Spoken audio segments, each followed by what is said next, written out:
اعوذ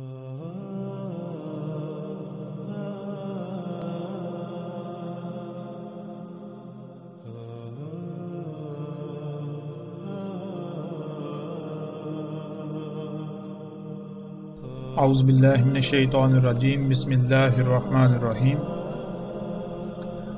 ناظرین، ہمارے اس پروگرام کا موضوع موجودہ حالات کے تناظر میں وہ لوگ ہیں جو خود کو ملحد کہلواتے ہیں یا پھر ملحد کہتے ہیں۔ لفظ ملحد کا معنی کیا ہے، اس کے بارے میں بہت کم لوگ جانتے ہیں، اور اس کے برعکس اکثریت اس لفظ کو نہ صرف ایک گالی سمجھتی ہے بلکہ اس کا استعمال بھی بطور گالی ہی کیا جاتا ہے۔ اور اگر کوئی اس لفظ کا معنی بیان کرے گا، یعنی اگر آپ اس طبقے سے اس لفظ کے بارے میں سوال کریں جو اسے بطور گالی استعمال کرتا ہے، تو اول تو یہ کہ جواب کی امید ہی نہیں، دوم اگر جواب ملے گا تو یہ کہا جائے گا کہ ملحد بے دین کو کہا جاتا ہے۔ مطلب یہ کہ جس کا کوئی دین نہیں، اور دین سے مراد کیا لیا جاتا ہے؟ دین سے مراد یہ لیا جاتا ہے کہ جیسے مسلمان، ہندو، عیسائی، بدھ مت وغیرہ، اور جو ان کے اندر مزید جو ہے وہ تقسیمیں، فرقے، مسالک، مختلف گروہ، تنظیمیں وغیرہ ہوتی ہیں، یعنی جس کا ان میں سے کسی کے ساتھ بھی تعلق نہ ہو، جو ان سب سے باغی ہو، آزاد ہو، وہ ملحد کہلاتا ہے۔ جس کا کسی بھی مذہب سے تعلق نہ ہو اسے ملحد کہا جاتا ہے۔ یا اس سے بڑھ کر ایک اور معنی بیان کیا جاتا ہے کہ جو اللہ، گاڈ، ایشور کو نہیں مانتا، یعنی کہ یہ کہتا ہے کہ یہ کائنات جو ہے وہ خود بخود سے بن رہی ہے اور خود بخود سے جو ہے وہ یہ چل رہی ہے۔ حقیقت کیا ہے؟ حقیقت یہ ہے کہ لفظ ملحد کے ایسے معنوں میں کوئی حقیقت نہیں، بلکہ ملحد کہتے ہیں انسانوں کے لگائے ہوئے تمام تر دائروں سے آزاد ہو کر کسی بھی بات یا معاملے میں غور و فکر کر کے آزادانہ طور پر کسی نتیجے پر پہنچنے والا یا پہنچنا۔ یعنی مثال کے طور پر آپ ایک ایسے شخص سے سوال کرتے ہیں جو خود کو مسلمان کہلواتا ہے یا سمجھتا ہے کہ اس ذات کے بارے میں بتاؤ جو کل کائنات کا خالق ہے، تو وہ شخص جب اس ذات کے بارے میں سوچے گا تو اسی دائرے میں رہ کر سوچے گا جس میں وہ پہلے سے بند ہے، یعنی کہ اسلام کے نام پر جو دائرہ ہے، مسلمان کے نام پر، اسی دائرے میں بند ہو کر وہ اسی دائرے کے اندر رہ کر وہ سوچے گا۔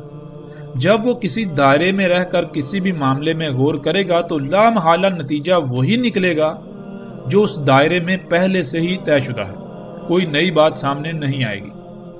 اسی طرح کسی ہندو سے سوال کریں، عیسائی سے کریں، سکھ سے کریں، کسی سے بھی سوال کریں تو وہ اس ذات کے بارے میں اسی نتیجے پر پہنچے گا جو نتیجہ پہلے سے اس دائرے میں طے شدہ ہے، جس دائرے میں اس نے اپنے آپ کو بند رکھ کر اس ذات کے بارے میں سوچا یا غور کیا۔ یعنی جیسے ہندوازم میں جو نتیجہ اللہ کے بارے میں، ایشور کے بارے میں، گاڈ کے بارے میں پہلے سے طے شدہ ہے، وہی سامنے آئے گا جب ہندوازم کے دائرے کے اندر رہ کر سوچا جائے گا۔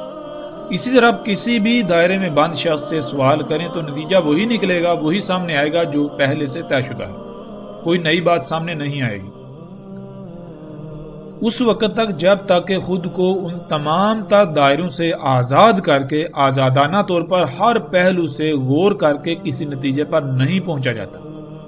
اور ایسا شخص جو خود کو ہر دائرے سے آزاد کر کے آزادانہ طور پر کسی بھی معاملے کی جانچ کرتا ہے، اس کی تحقیق کرتا ہے، اس میں غور و فکر کرتا ہے، اس کی حقیقت جاننے کے لیے کسی نتیجے پر پہنچتا ہے، جدوجہد کرتا ہے، یہاں تک کہ جب نتیجے پر پہنچتا ہے تو اس کے بعد بھی جب تک اس نتیجے پر سوالات کا سلسلہ تھم نہیں جاتا، سوالات کے پیدا ہونے کا سلسلہ تھم نہیں جاتا، اس وقت تک اس نتیجے کو تسلیم نہیں کرتا، اسے عربی میں ملحد کہتے ہیں۔ ناظرین، اس بات کی تفصیل کو بیان کرنا اس لیے ضروری تھا کیونکہ جب تک اس بات کو سمجھا نہیں جاتا آگے بات کرنے کا کوئی فائدہ نہیں تھا، اور نہ ہی کوئی فائدہ ہے۔ لفظ ملحد کو سامنے رکھتے ہوئے ہم ایک انتہائی اہم پہلو آج آپ کے سامنے رکھیں گے اور اسی پر بات ہوگی۔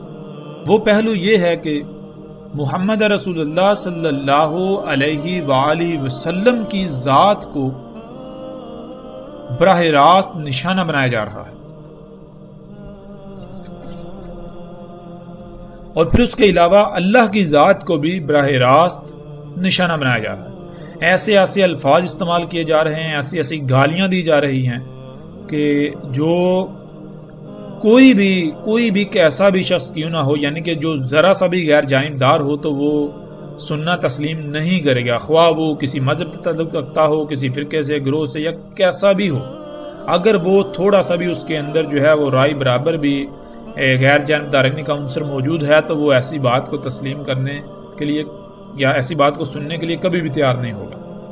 ہم صرف اور صرف ان لوگوں پر اس کا الزام عائد نہیں کریں گے جو براہ راست اللہ کی ذات پر اور محمد رسول اللہ صلی اللہ علیہ وآلہ وسلم کی ذات کو نشانہ بنا رہے ہیں، بلکہ ہم جذبات کی بجائے علم و حکمت سے کام لیتے ہوئے اس معاملے کی اصل وجہ اور حقیقت کو سامنے لائیں گے، اور پھر جو بھی اس کے ذمہ داران ہوں گے ان کو ننگا کریں گے، بالکل سامنے لائیں گے، ان کے چہروں پر پڑے دجل کے نقاب اتار دیں گے تاکہ حقیقت کیا ہے سب اپنی آنکھوں سے دیکھیں۔ تو ناظرین، ہم آتے ہیں اپنے موضوع کی طرف، اور سب سے پہلا سوال ہم کرتے ہیں ان لوگوں سے جو خود کو ملحدین کہلواتے ہیں، اور نہ صرف کہلواتے ہیں بلکہ پھر اس پر فخر بھی محسوس کرتے ہیں، اور عمل ان کا بھی بالکل ویسا ہی ہے جیسا الزام وہ اپنے مخالفین یعنی مذہبی طبقے اور ملائیت وغیرہ پر عائد کرتے ہیں۔ مطلب یہ کہ وہ طبقہ جو خود کو ملحدین کہتے ہیں یا کہلواتے ہیں، ان کا کہنا یہ ہے، ان کا الزام یہ ہے کہ مذہبی طبقہ خود کو ملاؤں کے ہی کھینچے ہوئے دائروں میں بند کر کے سوچتا ہے، اور پھر نتیجہ وہی نکلتا ہے جو پہلے سے ملائیت یا مذہبی طبقہ طے کر چکا ہوتا ہے، جس کی وجہ سے آج دنیا کی یہ حالت ہے کہ ہر طرف قتل و غارت اور فساد بپا ہے۔ ہم فی الحال اس پر بات نہیں کریں گے، لیکن ہم براہ راست ان لوگوں سے سوال کریں گے کہ جو خود کو ملحدین کہلواتے ہیں کہ اے ملحد، تم خود کو ملحد بھی کہلواتے ہو، اس کے باوجود اپنا عمل تو دیکھو، کیا تم اپنے دعوے میں سچے ہو؟ تو اے ملحد، تم اپنے ہی دعوے کو جو تمہاری بنیاد ہے اس کو دیکھو۔ اگر تم اپنے پہلے ہی دعوے میں غلط ثابت ہوگے تو تمہاری حیثیت و اہمیت کیا رہے گی؟ تمہاری کریڈیبلٹی کیا رہے گی؟ یعنی بات سیدھی سی ہے کہ جب تمہاری بنیاد ہی کالعدم ثابت ہو جائے، یعنی جس بنیاد پر تم دعویٰ کرتے ہو اگر اسی کا ہی وجود ختم ہو جائے، اسی کا وجود ہی ثابت نہ ہو، تو پھر تمہارا اپنا وجود بھی کالعدم ہو جاتا ہے، اس کی کوئی حیثیت و اہمیت و حقیقت نہیں رہتی۔ تو ہم سب سے پہلے تمہاری بنیاد کی حقیقت کو سامنے لانے کے لیے تم سے سوال کرتے ہیں۔ تم دعویٰ کرتے ہو کہ تم ملحد ہو، یعنی تمہاری بنیاد یہ ہے کہ تم کسی بھی معاملے پر جب بات کرتے ہو، کسی بھی پہلو پر بات کرتے ہو، تو سب سے پہلے خود کو تمام تر دائروں سے آزاد کر کے غور کرتے ہو، پھر جب کوئی نتیجہ سامنے آتا ہے تو اس نتیجے کو بھی اس وقت تک تسلیم نہیں کرتے کہ جب تک اس کے اوپر ویلڈ سوالات کا سلسلہ تھم نہ جائے۔ تو چلو بتاؤ، ہمارے سوال کا جواب دو۔ پہلا سوال یہ ہے کہ تم بذات خود ملا، پنڈت، پادری سمیت جتنا بھی مذہبی طبقہ ہے اس کو بالکل باطل سمجھتے ہو کہ ان کی نہ تو کوئی بنیاد ہے نہ ہی کوئی حقیقت، یعنی یہ سب فضولیات ہیں، ان کی کوئی اصل نہیں ہے، ان کی کوئی حقیقت نہیں، یہ سب ملا کے اپنے ہی دماغ کی اختراع ہے، یعنی کہ جو کچھ ملا یا جو مذہب ہے، یہ مذاہب تمام کی طرح یہ ملا، پنڈت، پادری یا مذہبی طبقے کی اپنے ہی دماغ کی اختراع ہے، اس سے بڑھ کر اور کچھ نہیں۔ اس بنیاد پر تمہارا کہنا یہ ہے کہ ملا یا مذہبی طبقے کی کوئی بنیاد نہیں، اس لیے ان کی کسی بھی بات کی کوئی اہمیت و حیثیت نہیں ہے۔ یہ لوگ یعنی یہ طبقہ دنیا میں بالکل وہی حیثیت رکھتا ہے جو حیثیت جسم میں ان جراثیموں کی ہوتی ہے جو جسم کو نقصان پہنچاتے ہیں، جن کے وجود کو مٹانا ناگزیر ہوتا ہے۔ یعنی کہ دنیا میں جب تک یہ مذہبی طبقہ موجود ہے دنیا ترقی نہیں کرے گی، ترقی کی راہ میں رکاوٹ رہے گی، دنیا کی اصلاح نہیں ہوگی، یہ نہیں ہوگا، وہ نہیں ہوگا، لہٰذا اس طبقے کو جو ہے وہ سرے سے یہ ختم کر دینا چاہیے، ان کو تو جو ہے وہ ایٹم بم مار کے ختم کر دینا چاہیے، یہ سب کو مٹا دینا چاہیے، یہ جو مذہبی طبقہ جتنا بھی ہے۔ بہرحال ٹھیک ہے، تمہاری بات ہم مان لیتے ہیں، ہم تمہاری بات سے اتفاق کرتے ہیں ایک لمحے کے لیے۔ اب اس بات کا جواب دو جن لوگوں کے وجود کے ہی تم قائل نہیں، جن کی ہر بات کو کوڑے کی ٹوکری میں پھینکنا چاہیے، انہی کے تراجم و تفاسیر کی بنیاد پر تم ایک ایسی شخصیت کی کردار سازی کر رہے ہو دن رات تم نے اس میں ایک کیا ہوا ہے، دن رات اس شخصیت کی ذات کے اوپر، پھر نہ صرف اس شخصیت بلکہ اللہ کی ذات کو بھی براہ راست نشانہ بنا رہے ہو، یعنی جس ذات کے بارے میں تمہارے پاس ایک حرف بھی ایسا نہیں جسے تم سچا ثابت کر سکو۔ اور پھر حقیقت کیا ہے؟ حقیقت یہ ہے کہ تم اپنی ہی خواہش، ضد، حسد، انا پرستی کے ایک نہیں بلکہ طرح طرح کے دائروں میں بند ہو کر اس شخصیت، اس ذات پر سوچتے ہو، اور نہ صرف انہی دائروں میں پہلے سے طے شدہ نتائج تک پہنچتے ہو، وہ نتائج سامنے آتے ہیں، بلکہ پھر ان کی کھل کر تشہیر بھی کرتے ہو۔ اگر تم ملحد ہو تو پھر یہ بتاؤ کہ جس شخصیت کی کردار سازی تم کر رہے ہو، اس شخصیت پر تم نے آزادانہ طور پر ہر دائرے سے نکل کر تحقیق کی، یا پھر پہلے تم نے خود ایک دائرہ کھینچا، وہ کیا کہ اس شخصیت کے بارے میں جاننے کے لیے، اس شخصیت پر تحقیق کرنے کے لیے، یا اس شخصیت کے اوپر بات کرنے کے لیے تم اسی طبقے کے لٹریچر، اسی طبقے سے استفادہ کرو گے، اسی طبقے کو بنیاد بناؤ گے جس کے وجود کے تم خود قائل ہی نہیں، یعنی صرف مذہبی طبقے کے لٹریچر کو ہی بنیاد بنایا جائے گا اور اس سے باہر نہیں نکلا جائے گا۔ تو اب تم خود بتاؤ کہ تم ملحد ہو یا پھر تمہاری حقیقت کیا ہے؟ تم نے اس دائرے کے اندر ایک اور چھوٹا دائرہ بھی کھینچا، چونکہ مذہبی طبقے کو تم اپنا دشمن تصور کرتے ہو، تو اس ضد اور دشمنی کی بنیاد پر تم ہر اس ذات کو نشانہ بناؤ گے جس سے وہ طبقہ مشتعل ہو، ان کے جذبات مجروح ہوں، بھڑکیں اور ان کو تکلیف ہو، یعنی ہر اس ذات کو، ہر اس ہستی کو، اس شخصیت کو نشانہ بناؤ گے جس شخصیت، جس ہستی، جس ذات کا بھی وہ دم بھرتے ہیں، جس سے وہ خوب کرتے ہیں، محبت کرتے ہیں، محبت کے دعوے دار ہیں۔ تو اے ملحدو، اے الہاد کے دعوے دارو، بتاؤ یہ ہے تمہارا الہاد؟ تم تو خود ان سے بھی چھوٹے اور حقیر ترین دائرے میں بند ہو جن پر تم خود دائروں میں بند ہونے کا الزام لگاتے ہو۔ اب بتاؤ تمہاری اپنی اصل حقیقت کیا ہے؟ تمہاری بنیاد کیا ہے؟ تمہاری تو اپنی بنیاد ہی کل عدم ثابت ہوگی، بنیاد ہے ہی نہیں، تم تو اپنے پہلے ہی دعوے میں جھوٹے نکلے، یعنی کہ تم دنیا کو دھوکہ دینے کے لیے الہاد کی جو ہے وہ تم نے چھڑی استعمال کر رہے ہو، الہاد کو تم نے وہ ایک ڈال بنایا ہوا ہے اپنے لیے۔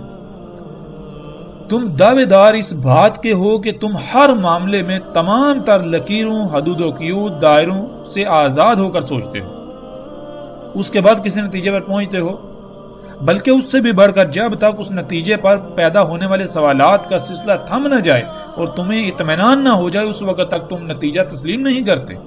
تو بتاؤ جن ذاتوں کو دن رات تم نشانہ بنا رہے ہو، ان کے معاملے میں تمہارا الہاد کہاں گیا؟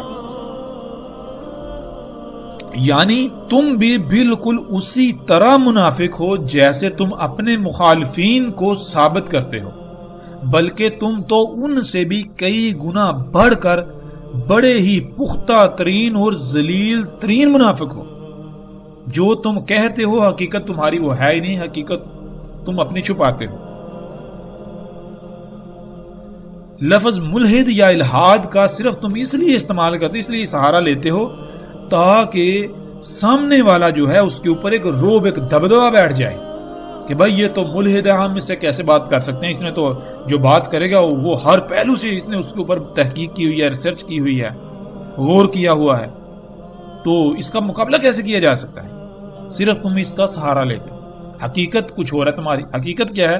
اللہ کے فضل سے ہم اس کو کھول کر رکھیں گے تمہارے سامنے۔ تو یہ بتاؤ کہ جب تم قرآن کی بات کرتے ہو، اس کی آیات کی بات کرتے ہو، تو تمہاری بنیاد تراجم و تفاسیر ہوتے ہیں۔ ان تراجم و تفاسیر اور روایات کی بنیاد پر تم قرآن میں اختلافات تلاش کر کے سامنے لاتے ہو اور اپنے سچا ہونے کا دعویٰ کرتے ہو۔ اب ذرا یہ بتاؤ، تھوڑا غور کرو، اپنے ہی گریبان میں جھانکو، کہلواتے تو خود کو ملحد ہو، لیکن اس معاملے میں بھی تمہاری مثال بالکل اس شخص کی سی ہے کہ جس کو ہاتھی دیکھنے کا تو بہت شوق تھا، بہت شوق تھا، اس نے ہاتھی نہیں دیکھا ہوا تھا، اور پھر اس کا پالا ایک ایسے شخص سے پڑا جسے خود بھی ہاتھی کا علم ہی نہ تھا۔ لیکن ہوا کیا، وہ شخص جس سے اس کا پالا پڑا وہ الٹا ہاتھی والا ہونے کا بھی دعوے دار تھا کہ میرے پاس ہاتھی ہے۔ اب کیا ہوا یوں کہ دونوں کا آپس میں رابطہ ہوا، ملاقات ہوئی، اور ملاقات کے دوران وہ اس کے سامنے ایک بھینس لے آیا، کیونکہ وہ بھی اسے ہاتھی ہی سمجھتا تھا۔ تو اس نے ہاتھی دیکھ لیا، جب اس نے ہاتھی دیکھ لیا تو اس کا معاملہ ایسا ہوا کہ جیسے اس کے ہاتھ کوئی بہت بڑا راز لگ گیا ہو۔ اس کی زمین کے اوپر اس کے پاؤں نہیں لگ رہے، پھولا نہیں سما رہا۔ وہ بستی میں گیا اور چیخنا چلانا شروع کر دیا کہ لوگو لوگو لوگو، دیکھو تمہارے پاس جو ہاتھی کے بارے میں معلومات ہیں وہ غلط ہیں، یعنی کہ تم جسے ہاتھی کہہ رہے ہو وہ بکری ہے، اور خود کو وہ سچا اور باقی سب کو غلط سمجھتے ہوئے فخر کے ساتھ بھینس کو ہاتھی بنا کر پیش کر رہا تھا۔ بہرحال آگے جو سامنے والے تھے ان کا معاملہ یہ تھا، انہوں نے بکری کو ہاتھی بنایا ہوا تھا، بکری کو ہاتھی سمجھتے تھے۔ اب ظاہر ہے وہ اسے کیا جواب دیں گے۔ اب وہ جو شخص ہے جو بھینس کو ہاتھی بنا کر پیش کر رہا تھا، اس کے سامنے سب لاجواب، کوئی اس کو جواب نہیں دے رہا۔ اس وجہ سے وہ پھر مزید پھولتا گیا اور اس نے کہا جی بس میں ہی ہوں۔ تو بالکل اسی طرح تمہارا معاملہ بھی بالکل یہی ہے کہ نہ تم خود قرآن کو جانتے ہو کہ قرآن کیا ہے، اور نہ وہ جن سے تمہارا پالا پڑا، جس کو وہ لوگ تمہیں قرآن بنا کر پیش کرتے ہیں، تم اسی کی بنیاد پر قرآن کو غلط اور خود کو سچا ہونے کے دعوے دار بنے پھرتے ہو۔ اگر ذرا سی بھی تم میں عقل ہوتی تو عقل کے اندھوں کبھی غور تو کر لیا ہوتا کہ قرآن میں اختلاف ثابت کرنا ہے، نہ کہ تراجم و تفاسیر میں۔ تمہارا معاملہ بالکل ایسا ہے کہ تمہارے سامنے ایک شے بنا کر رکھی اور تمہیں کہا جی اس میں کوئی خامی تلاش کرو، تو تم نے کیا کیا کہ تمہیں وہ شے نظر ہی نہ آئی، تم اندھے ہو گئے۔ تمہارے سامنے کسی نے ایک نقل لا رکھی اور تم نے اس نقل میں جب دیکھا تو اس میں تو اختلافات تھے، تضادات تھے، تو اس نقل کے اختلافات کو، تضادات کو تم نے اصل کے اوپر تھوپنا شروع کر دیا، منطبق کرنا شروع کر دیا، اصل سے منسوب کرنا شروع کر دیا۔ اب کوئی بھی ایسا شخص عقل مند ہو سکتا ہے؟ تم خود ہی فیصلہ کرو۔ تو اب یہ ہے کہ تم نے قرآن میں اختلافات ثابت کرنے کے لیے تراجم و تفاسیر ان کو استعمال کیا۔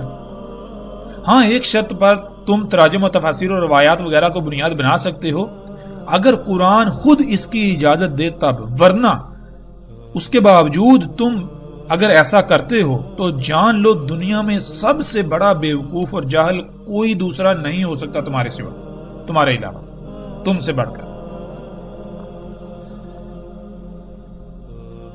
عقل کے اندر جس شے کے بارے میں بات کرنا مقصود ہو تو اس کے بارے میں سب سے پہلے شرط ہے کہ علم ہونا لازم ہے، علم ہونا شرط ہے۔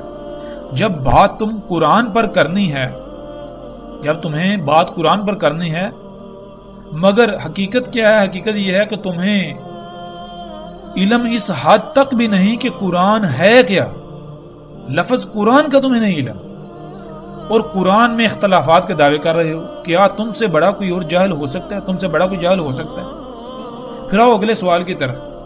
تم خالق کائنات کا انکار کرتے ہو، تم جب خود کو ملحد ہونے کا دعویٰ کرتے ہو تو تمہیں اس بات کا تو ضرور علم ہوگا کہ کسی بھی شے کے انکار کے لیے اس کے بارے میں مکمل علم ہونا شرط ہے۔ یعنی مثال کے طور پر اگر تمہارے سامنے میں جوتا رکھ دوں اور یہ کہوں کہ یہ کیک ہے تو کیا تم مان لو گے؟ ظاہر ہے نہیں مانو گے نا۔ تو ذرا جواب دو وہ کون سی وجہ ہے جس کی بنیاد پر تم نے یہ کہا کہ یہ کیک نہیں ہے؟ کیا وہ علم نہیں؟ یعنی تمہیں علم ہے کہ کیک کیا ہوتا ہے، اسی لیے تو تم نے کہا کہ یہ کیک نہیں ہے۔ تو کسی بھی شے کا انکار کرنے کے لیے سب سے پہلے یہ شرط ہوتی ہے کہ آپ کو اس کے بارے میں صحیح علم ہو، آپ اصل کو جانتے ہوں، اصل کے بارے میں آپ کو علم ہو، تب آپ نقل کا انکار کر سکتے ہیں۔ تو اصولاً دنیا کا کوئی ملحد ایسا نہیں ہے جو اس ذات کا انکار کرتا ہو جو خالق ہے، جو نظام چلا رہی ہے۔ اب وہ کیسی ہے، کیا ہے، وہ الگ موضوع ہے، بشرطے کہ وہ ملحد ہو، نہ کہ محض زبان سے دعوے دار اور عمل اس کے برعکس یعنی منافق۔ انکار اس ذات کا نہیں کیا جاتا، بلکہ انکار تو اس ذات کے بارے میں ملا، پنڈت، پادری وغیرہ کے خود ساختہ عقائد کا کیا جاتا ہے۔ ملا نے ایک عقیدے کو اخذ کیا، جب کسی کو پوچھا جائے کہ اللہ کیا ہوتا ہے تو ملا کہتا ہے کہ اللہ کے بارے میں تم نے اسی عقیدے میں بند ہو کر سوچنا ہے۔ جب ایسا کیا جائے گا تو ظاہر نتیجہ وہی نکلے گا جو پہلے سے ہی ملا نے طے کیا ہوا ہے، کچھ نیا تو سامنے آنے والا نہیں۔ اب اصل حقیقت تو یہ ہے کہ ملا کے نزدیک، ملائیت کے نزدیک اللہ اس کے عقیدے کا نام ہے۔ ملحد تو ملا کے عقیدے کا انکار کرتا ہے، نہ کہ اس ذات کا۔ اور پھر ملا کے اس ذات کے بارے میں گڑے ہوئے عقیدے کے انکار کے لیے بھی اس ذات کے بارے میں حقیقی علم ہونا لازم ہے، ورنہ اگر اصل کا علم نہیں تو نقل کا انکار کیسے کیا جا سکتا ہے؟ جو کام ملا کا تھا الٹا خود تم نے کر دیا۔ ملا کے عقیدے کا کفر ملا کے نزدیک اللہ کا کفر ہے، اور تم نے ملا کے عقیدے کا کفر کرنے کے بجائے الٹا اللہ کا کفر کر دیا، الٹا اللہ کا ہی کفر کر رہا ہے۔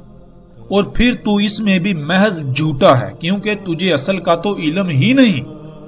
یعنی اگر تو ملا کے عقیدے کا بھی انکار کرتا ہے تو صرف اسی بنیاد پر کر سکتا ہے کہ تجھے اصل کا علم ہونا چاہیے۔ اگر تجھے اصل کا علم ہی نہیں تو کس بنیاد پر انکار کرے گا؟ تو اللہ کا انکار تو دور کی بات ہے، تو ملا کے عقیدے کا انکار بھی نہیں کر سکتا۔ اگر واقعتاً تو علم رکھتا ہے تو پھر آ میدان میں اور جواب دے۔ اگلا سوال، اے ملحد ہونے کے دعوے دار، چل اس بات کا جواب دے کہ تو نظریہ ارتقاء کا مکمل قائل ہے، نہ صرف قائل ہے، اس کی حمایت کرتا ہے اور اس کا پرچار بھی کرتا ہے، اس کو بالکل حق سچ تسلیم کرتا ہے۔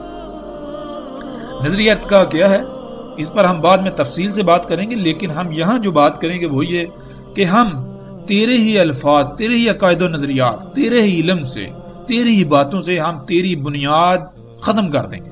ہم تیری حقیقت تیرے ہی سامنے لا کھڑی کریں گے کہ تو خود ہے کیا، تیری بنیاد ہے ہی نہیں۔ تو ان سے بھی انتہائی گیا گزرا ہے جن پر تو یہ الزامات لگاتا ہے، جن کو تو کہتا ہے کہ ان کی کوئی حیثیت و اہمیت نہیں۔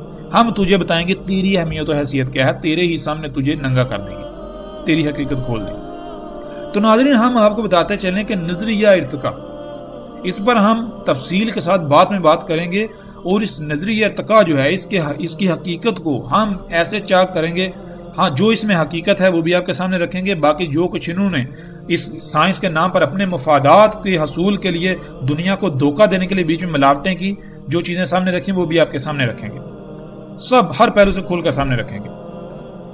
لیکن یہ جان لیں کہ جو نظریہ ارتقاء ہے اس کی بنیاد کیا ہے۔ نظریہ ارتقاء کی بنیاد 4 اصول ہیں، 4 اصول، اور وہ 4 اصول کیا ہیں؟ وہ سائنس کے اصول ہیں، یعنی کہ سائنس ان کو تسلیم کرتی ہے، وہ باقاعدہ تحقیق اور ثابت شدہ ہیں سائنس کے نزدیک۔ سائنس جو یہ کہتے ہیں پرووڈ علم، تو وہ چاروں کے چاروں اصول جو ہیں وہ پرووڈ ہیں۔ ان میں سب سے پہلا اصول کیا ہے کہ تغیرات، یعنی کہ نظریہ ارتقاء جن 4 اصولوں کی بنیاد پر کھڑا کیا گیا، وضع کیا گیا، گھڑا گیا، ان میں سب سے پہلا اصول ہے تغیرات۔ تغیرات کسے کہتے ہیں؟ مثال کے طور پر ناظرین، آپ ایسا کریں کہ کسی ایک جانور کو اپنے سامنے رکھیں، آپ ایسا کریں کہ آپ گائے کی مثال لے لیں، تو آپ گائے کو دیکھتے ہیں کہ جتنی بھی گائے ہوتی ہیں، اگر آپ ایک سے زائد گائے اپنے سامنے رکھیں، 10 20 40 50 گائے ان کو اپنے سامنے رکھیں، تو آپ دیکھیں گے کہ ہر گائے جو ہے اس میں وہ ایک جیسی نہیں ہے۔ کسی کے سینگ چھوٹے ہیں، بڑے ہیں، موٹے ہیں، پتلے ہیں، آنکھوں کا رنگ کسی کا کچھ اور ہے، کسی کا کچھ ہے۔ اس طرح کوئی گائے دبلی ہے، کوئی پتلی ہے، کسی کا قد بڑا ہے، کسی کا چھوٹا ہے، کسی کی ٹانگیں پتلی ہیں، موٹی ہیں۔ یعنی کہ آپ کو یہ جو تبدیلیاں ہیں یہ نظر آئیں گی، تبدیلیاں نظر آئیں گی۔ اور یہ تبدیلیاں کیوں ہوتی ہیں، کیوں واقع ہوتی ہیں؟ یہ ہوتی ہیں جو جس فارمولے سے اس مخلوق کو خلق کیا گیا، اس فارمولے کے اندر جو تبدیلیاں ہوتی ہیں وہ کیا ہے؟ اس فارمولے کو یہ سائنس جو ہے یہ کہتے ہیں جی ڈی این اے، اور ڈی این اے کے اندر جو جزوی معلومات ہوتی ہیں ان کو کہتے ہیں جینز۔ تو یعنی جین جو ہے ان کے اندر، یعنی کہ اس گائے کا جو جین ہے جو رنگ کا جینز ہے اس میں یعنی یہ معلومات تھی سرخ رنگ، تو سرخ رنگ کی گائے بنی. اس کے یعنی سینگوں کے جین میں یہ انفارمیشن تھی، اس انفارمیشن کے مطابق جو ہے وہ سینگ وجود میں آئے. تو یعنی جب ہم دیکھتے ہیں کہ یہ تغیرات ہیں جینز کے اندر، تو اسی طرح کہ جو جنس کا تعین کرتے ہیں وہ بھی جینز ہیں. جب جینز کے اندر تبدیلی ممکن ہے، اٹل حقیقت ہے، ہم دیکھتے ہیں وہ تبدیل ہوتے ہیں، ان کے اندر تبدیلیاں ہیں چھوٹی بڑی سطح پر، تو جو جنس کے جو جینز ہیں ان میں بھی تبدیلی ممکن ہے اور تبدیلی ہوتی ہے. اسی وجہ سے پھر قد چھوٹا بڑا وہ شکلوں میں فرق ہوتا ہے. تو اس حد تک تبدیلی ہونا کہ جنس مکمل طور پر تبدیل ہو جائے. اس سے کیا ہوتا ہے؟ اس سے پھر کائنات میں نئی مخلوقات آتی ہیں، یعنی کہ ایک ہی مخلوق سے آگے دوسری مخلوق آئی، اسی سے تیسری، اس سے چوتھی، پانچویں، اس طرح یہ سلسلہ جو ہے وہ کبزیر ہوا.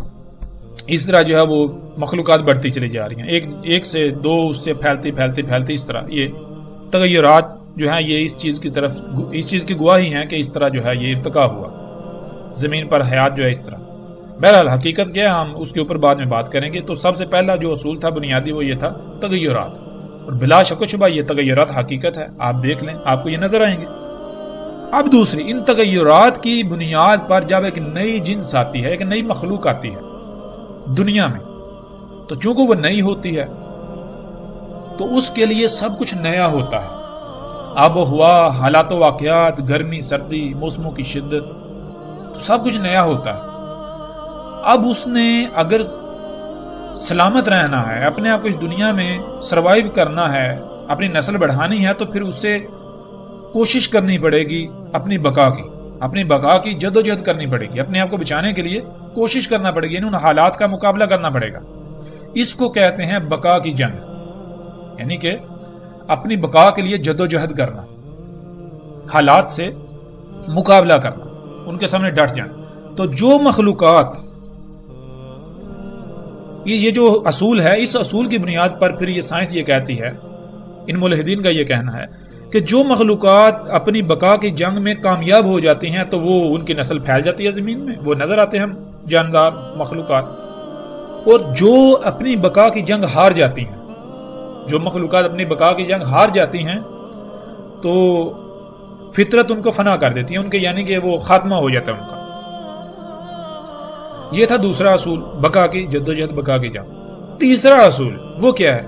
وہ یہ ہے کہ فطرت کا انتہا، یعنی کہ تغیرات کی وجہ سے نئی مخلوقات آتی ہیں، وہ نئی مخلوقات اپنی بقا کی جنگ لڑتی ہیں، اس کے بعد جو باقی رہ جاتی ہیں، یعنی کہ اپنی بقا کی جنگ جدوجہد میں کامیاب ہو جاتی ہے، اپنا وجود برقرار کر لیتی ہیں، تو اس کے بعد بھی فطرت نے انتخاب کرنا ہوتا ہے کہ آیا ان کا وجود تسلیم کیا جائے گا یا نہیں کیا جائے گا. تو وہ کیا ہوتا ہے کہ فطرت یہ کہتی ہے کہ جو میرا متی رہے گا، جو میرا فرما بردار رہے گا، جو میرا تابع رہے گا، یعنی کہ جو فطرت کے قوانین کی وائلیشن نہیں کرے گا، جو فطرت کی ضد نہیں بنے گا، جو فطرت کے ساتھ دشمنی نہیں کرے گا، فطرت کے اوپر قائم ہو جائے گا، جو فطرت کو تسلیم کر لے گا، اس کے اندر ڈھل جائے گا، تو فطرت اس کا وجود تسلیم کرتی ہے، اس کو جگہ دیتی ہے. لیکن اگر کوئی فطرت سے مطابقت نہ رکھے، یعنی فطرت سے دشمنی کرے، فطرت کے خلاف چلے، فطرت کے قوانین کی وائلیشن کرے، تو پھر فطرت جو ہے اس کو فنا کر دیتی ہے، اس کا وجود ختم کر دیتی ہے، مٹا دیتی ہے. اب ناظرین، جو چوتھا اصول ہے وہ انہی 3 بنیادی اصولوں کا نچوڑ ہے. تو اس کے اوپر ہم نہیں جائیں گے، اس لیے کیونکہ ہمارا جو اصل نقطہ ہے وہ تھا یہ ان 4 بنیادی اصولوں میں سے یہ جو اصول ہے فطرت کا انتخاب، یعنی اگر انگلش میں کہیں تو نیچرل سلیکشن. فطرت جس کا انتخاب کرتی ہے وہ مخلوقات جو ہے وہ زمین پر دنیا میں رہ سکتی ہیں. فطرت جسے ریجیکٹ کر دے، مسترد کر دے، تو ان کا وجود کلعدم ہو جاتا ہے، وہ فنا ہو جاتی ہیں، فطرت انہیں مٹا دیتی ہے. لیکن اس کے لیے فطرت جو ہے وہ خود سے نہیں کرتی کہ دیکھو اس کو ہٹا دیا جائے، مٹا دیا جائے، اس کو رکھا جائے، نہیں. اس کے لیے یہ ہے کہ مخلوقات کے اوپر ڈیپینڈ کرتا ہے، ان کے اوپر منحصر ہے کہ آیا وہ فطرت کے اوپر قائم ہوتی ہیں، فطرت سے مطابقت رکھتی ہیں، یا پھر وہ فطرت کے خلاف عمل کرتی ہیں، فطرت کے خلاف چلتی ہیں، فطرت کے قوانین جو ہیں اس کی وائلیشن، اس کی مخالفت کرتی ہیں، اس کے برعکس چلتی ہیں.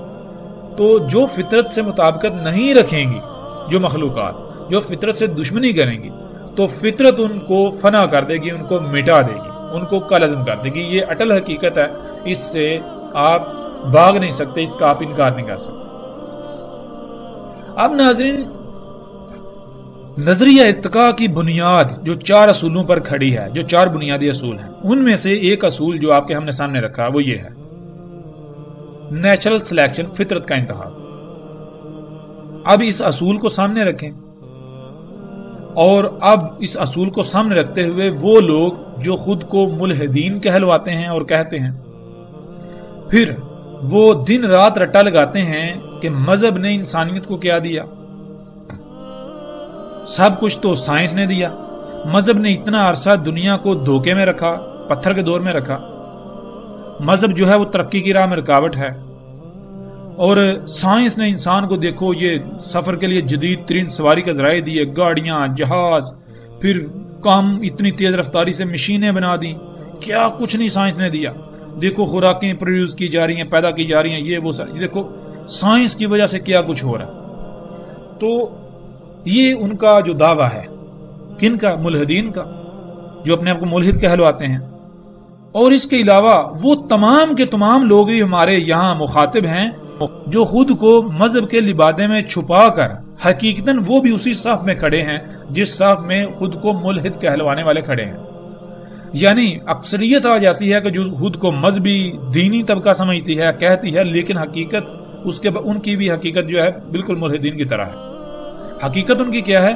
حقیقت میں وہ سائنس سے اتنے متاثر ہیں کہ وہ سائنس کو اپنے لیے مسیحا سمجھتے ہیں، وہ ان مشینوں کو، ان ایجادات کو اپنے لیے مسیحا سمجھتے ہیں، فائدے سمجھتے ہیں، سائنس کی ترقی سے وہ انتہا درجے کے متاثر ہیں، جس کی وجہ سے انہوں نے کیا کیا جناب، دنیا الگ ہے، دین الگ ہے، یعنی کہ یہ سارا کچھ دنیا کے کام ہے، دنیاوی معاملات ہیں، اور ان کو موجیں کرو یا عیاشیاں کرو، ان کو بھی استعمال کرو، عیاشیاں کرو، اور دوسرا دین جو ہے وہ الگ، دین کیا ہے؟ وہ مذہب ہے۔ یہ تو اب ہم بڑھتے ہیں آگے۔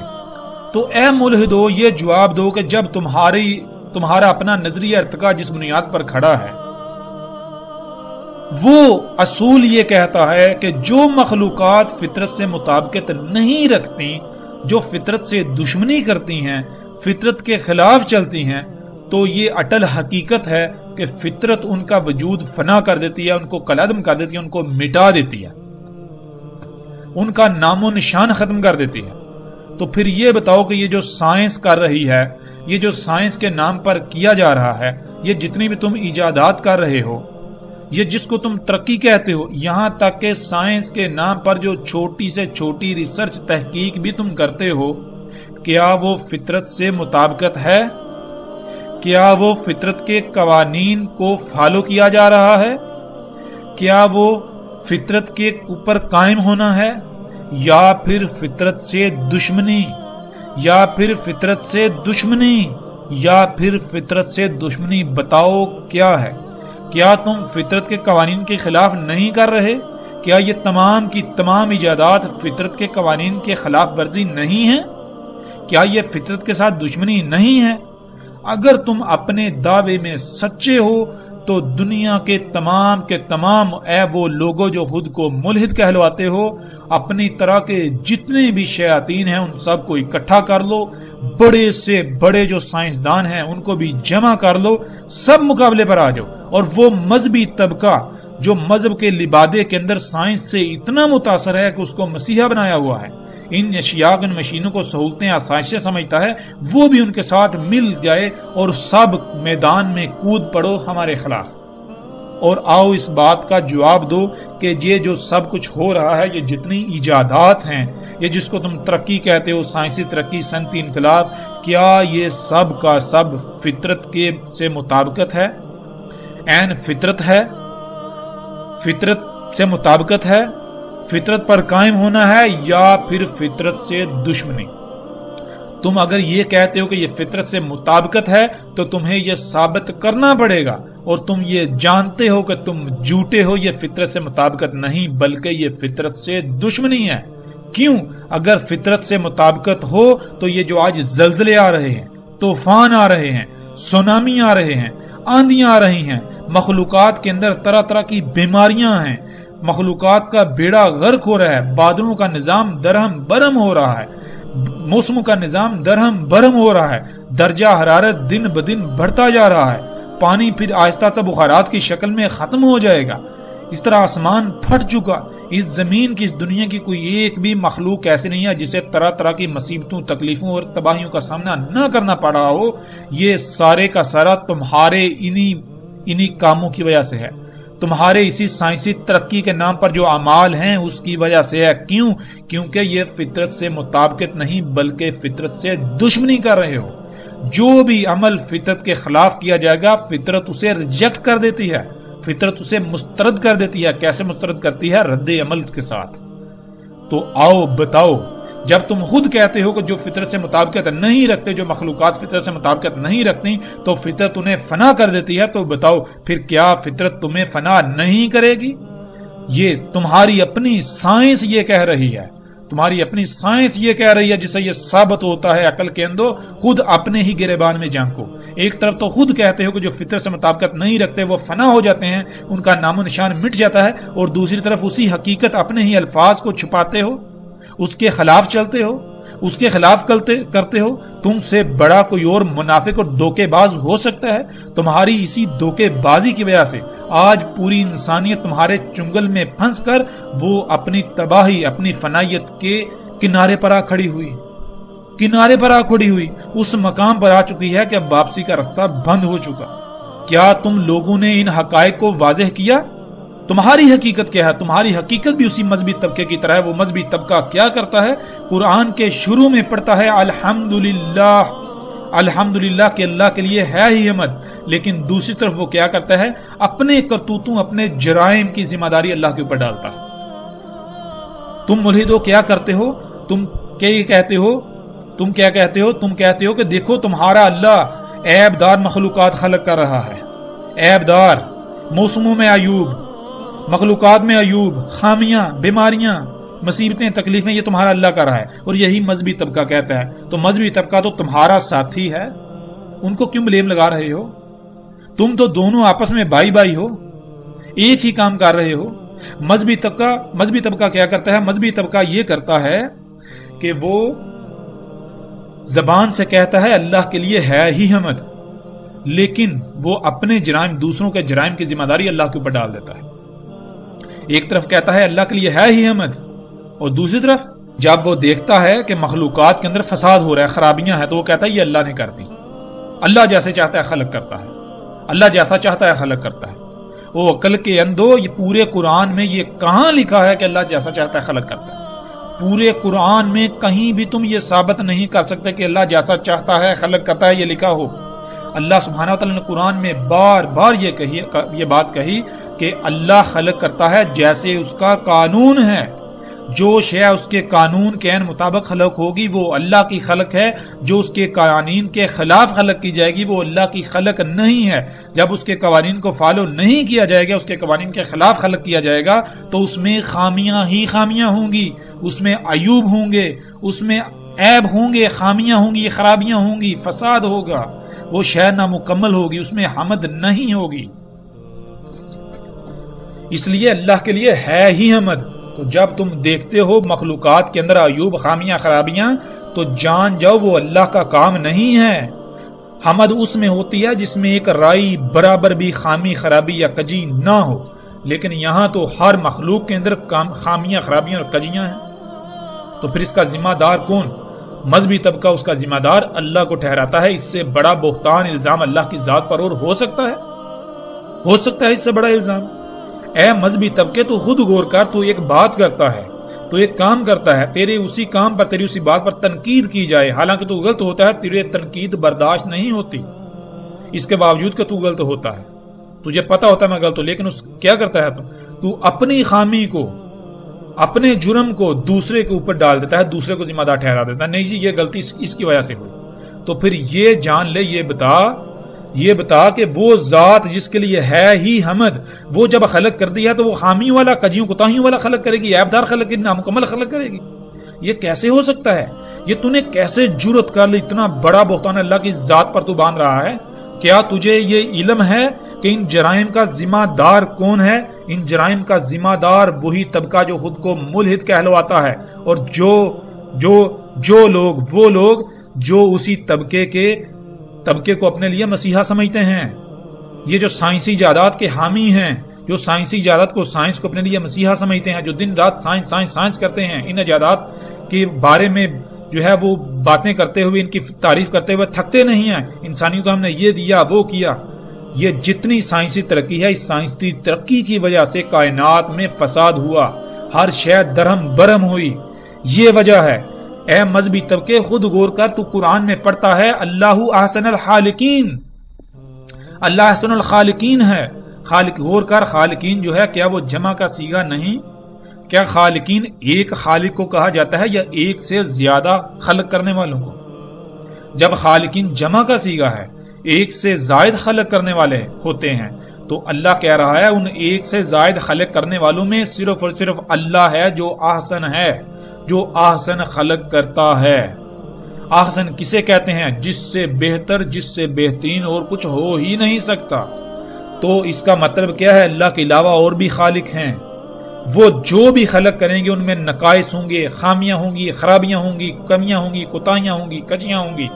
اللہ جو ہے وہ ہر لحاظ سے احسن خلق کرتا ہے۔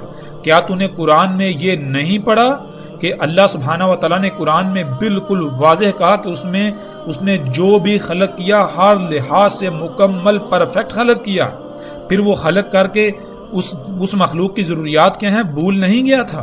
اس نے اس کائنات میں سب کچھ مکمل پرفیکٹ، ہر لحاظ سے پرفیکٹ خلق کیا، اس میں رائی برابر بھی کوئی کمی یا کجی نہیں چھوڑی۔ جب ایسا ہے تو پھر اے مذہبی طبقے تو کیوں الٹا الزام اللہ تعالیٰ کے اوپر عائد کرتا ہے؟ اے ملحدین بتاؤ یہ جرائم کن کے ہیں؟ آج زلزلے آ رہے ہیں تو ان کا ذمہ دار کون؟ بتاؤ یہی سائنس، یہ مشینیں جب تم خلق کرتے ہو تو فطرت کو وائلیٹ کرتے ہو، فطرت کے قوانین کے خلاف کرتے ہو، فطرت سے دشمنی کرتے ہو، جس کی وجہ سے رد عمل آتے ہیں۔ پہاڑوں کو کاٹتے ہو، زمین کا توازن بگڑتا ہے، زلزلے آتے ہیں۔ زمین کو پھاڑتے ہو، کھوتے اس کے اندر جو اللہ سبحانہ نے غیب جو چھپا کر مخلوقات رکھ دی ان کو ان کے مقامات سے ہٹاتے ہو۔ اللہ نے ہر شے میں توازن قائم کیا، وہ توازن بگڑتا ہے جس کی وجہ سے یہ سب کچھ ہو رہا ہے۔ بتاتے کیوں نہیں اگر تم سچے ہو اے ملحدو اپنے جرائم کو چھپاتے ہو اور اپنے جرائم کا ذمہ دار اللہ کی ذات کو ٹھہراتے ہو؟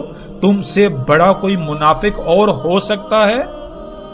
اے ملحدو ایک طرف تم جرائم کرتے ہو، جب اس کا رد عمل آتا ہے، جب اس کا نتیجہ سامنے آتا ہے تو کیا کہتے ہو کہ یہ گاڈ کا کیا ہوا ہے، یہ اللہ کا کیا ہوا ہے، یہ اللہ نے کیا، یہ کیا ہے جی؟ یہ نیچرل ڈیزاسٹرز ہیں، قدرتی آفات ہیں۔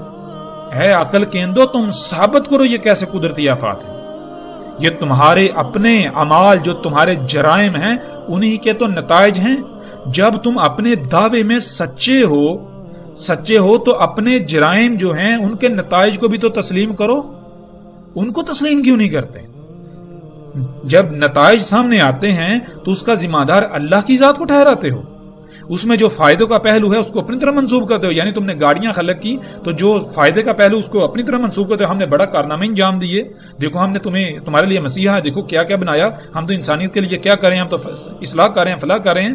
لیکن جب انہی گاڑیوں سے جب دھواں نکلتا ہے جس سے پورا آسمان یہ فضا زہریلی گیسوں سے بھر چکی، جس سے کوئی ایک بھی انسان ایسا نہیں ہے جو طرح طرح کی بیماریوں کا شکار نہ ہو، اس کو بیماریاں لاحق نہ ہوں، تمام کی تمام مخلوقات جو ہے ان کو طرح طرح کی اذیتوں کا سامنا ہے تمہاری اس کرتوتوں کی وجہ سے، تو اس اپنے ان جرائم کو نیچرل ڈیزاسٹرز قرار دیتے ہو، یعنی کہ اللہ کے کام کی قرار دیتے ہو کہ یہ اللہ نے کیا ہے۔ تم سے بڑا کوئی منافق جھوٹا اور مکار ہو سکتا ہے؟